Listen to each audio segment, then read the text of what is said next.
Before Jaws terrified beachgoers 50 years ago, there was a real nightmare in 1916 along the shores of New Jersey. 4 people were killed and 1 was injured, and America's fear of sharks would never be the same. Steven Spielberg's Jaws made us afraid to go in the water. But did you know it was inspired by true events? The 1916 shark attacks were so shocking, people thought the ocean turned into a hunting ground. Behind me is the location of the Matawan Massacre. Are there still sharks being located in this creek? Was it a great white shark or a bull shark? Before I go and explore it, let's talk about what happened prior to these attacks.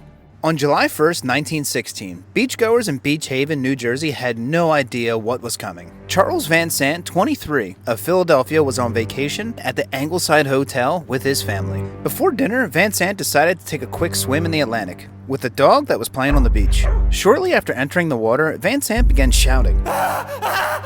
Bathers believed he was calling the dog, but the shark was actually biting Van Sant's legs. He was rescued by a lifeguard and a bystander who claimed the shark followed him to shore as they pulled the bleeding Van Sant from the water. Help me. Van Sant's left thigh was stripped of all of its flesh, and he bled to death at the manager's desk at the Angleside Hotel at 6:45 p.m. 5 days later, another shark attack happened, this time in Spring Lake. Despite Van Sant's attack, beaches along the Jersey Shore remained open, and sightings of large sharks swimming up the coast of New Jersey were reported by sea captains entering the ports of Newark and New York City, but they were dismissed. The second major attack occurred on Thursday, July 6, 1916, at Spring Lake, New Jersey, 45 miles north of Beach Haven. The victim was Charles Bruder, 27, a Swiss bell captain at the Essex and Sussex Hotel. Bruder was attacked while swimming 130 yards from the shore. A shark bit his abdomen and severed his legs. Bruder's blood turned the water red. After hearing the screams, a woman notified lifeguards, and they rowed out to Bruder with the lifeboat.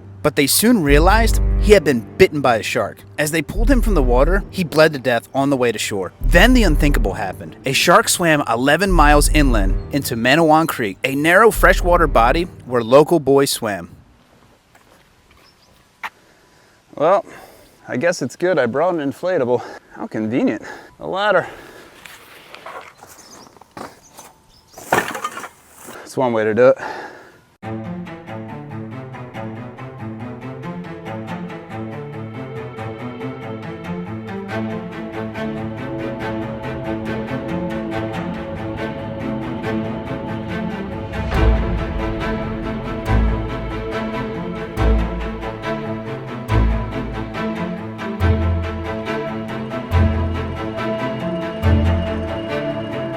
Let's do this.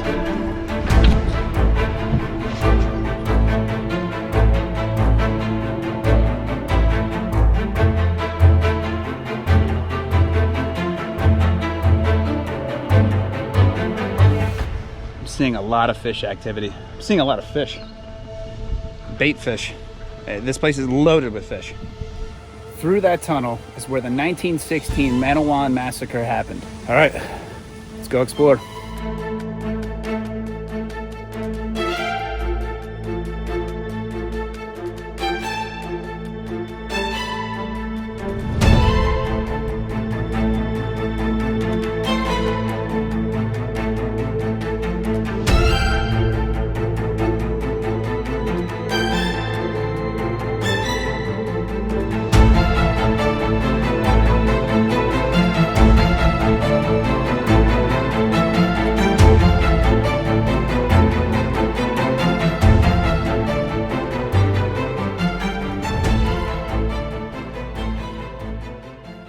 The next 3 attacks took place at Matawan Creek, near the town of Keyport on Wednesday, July 12th, located 30 miles north of Spring Lake and inland of Raritan Bay. Matawan resembled a Midwestern town rather than an Atlantic beach resort. Matawan's location made it an unlikely site for interactions between sharks and humans. When a resident of Matawan and also a sea captain spotted an 8-foot shark along the creek, the town dismissed him, and around 2 p.m., a group of local boys, including young Lester Stillwell, 11 years old, were playing in the creek together. One of the boys brought along his pet dog, which was swimming next to them as well, at an area called the Wide Cliff Dock. They saw what appeared to be an old black weather-beaten board or a weathered log, and then a dorsal fin appeared in the water, and the boys realized it was a shark. Before Stillwell could climb out of the creek, the shark pulled him under.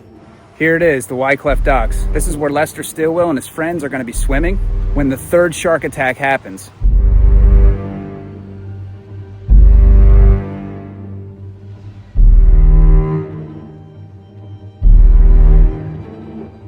The boys ran to town for help, and several men, including a local businessman, Stanley Fisher, who was 24 years old, came to investigate. Fisher and others dove into the creek to find Stillwell, thinking he suffered a seizure. After locating the boy's body and attempting to return it to shore, I got him! Help me bring him up! Fisher was also bitten by the shark in front of the townspeople, losing Stillwell in the process. His right thigh was severely injured, and he bled to death at Monmouth Memorial Hospital in Long Branch at 5:30 p.m. It's really murky here, but I'm seeing a lot of signs of life. Crabs, fish. There's a lot of sea life back in this creek. Let's try to drop a camera underwater to see if we can see anything.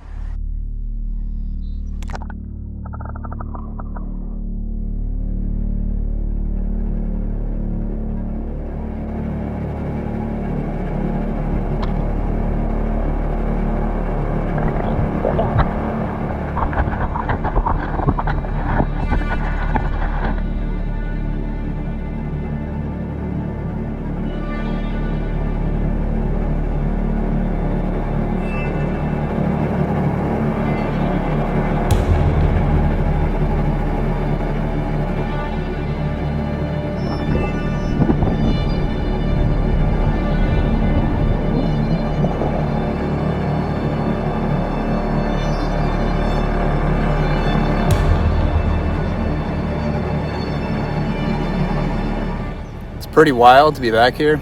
It's also really eerie. You can tell something really bad happened here a long time ago. You can see why the boys came down here to swim. I mean, it's hot. If it was anything like it is right now, 109 years ago, almost exactly to the day, I could see why you'd want to swim down here. I found an old ladder buried here in the mud. I wonder if that's the same ladder the boys used when they were swimming here in the creek. That is eerie. Stillwell's body was eventually recovered 150 feet upstream from the Wycliffe dock on July 14th. The fifth and final victim, Joseph Dunn, 14 years old, of New York City, was attacked a half mile from the Wycliffe dock, nearly 30 minutes after the fatal attacks on Stillwell and Fisher. The shark bit his left leg, stripping it of flesh.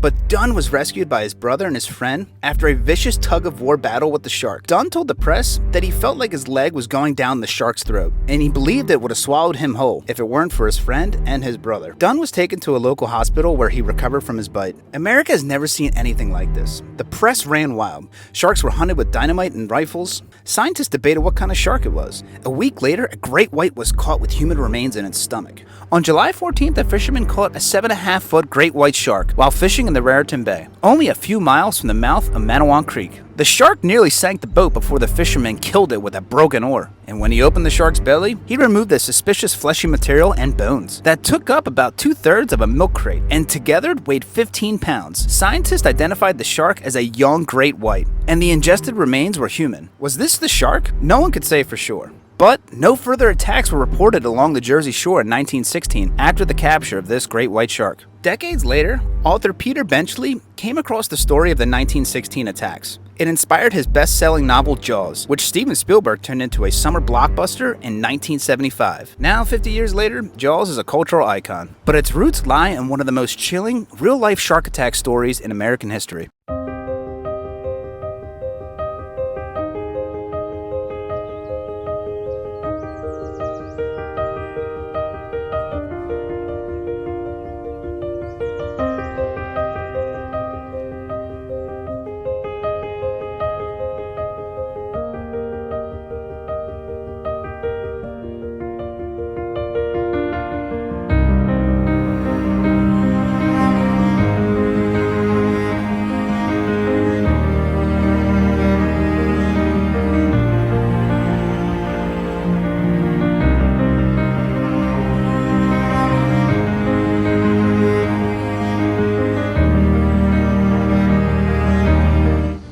Even in death, Stanley Fisher is on top of the hill, looking down on Lester Stillwell, who's at the bottom of the hill.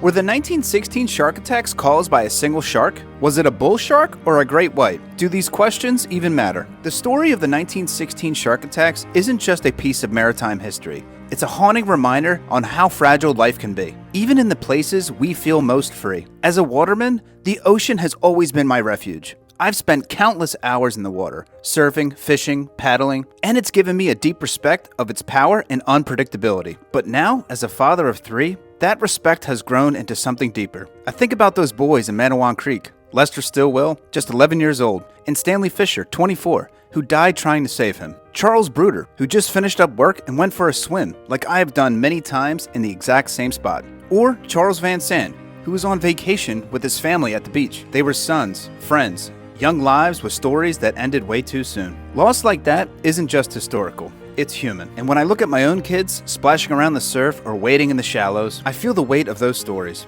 It's a reminder that every day with them is a gift, and that even in a place of joy, danger can exist. But we don't stop going in the water. I teach my children respect, awareness, and love for the sea. Because while the ocean can take, it also gives. And through these stories of tragedy, we remember what matters most. To hold on to your loved ones close, to honor the past, and to move forward. Sharks are still being found in Matawan Creek today. Although I didn't see any for myself, online posts suggest that they are. I did see that Matawan Creek is still a spawning ground for all types of sea life. And where there's prey, there's predators. Fact or fiction, sharks still spark our deepest fears. But the line between Hollywood horror and history might be thinner than you think. Thanks for watching, guys, and I'll catch you on the next one.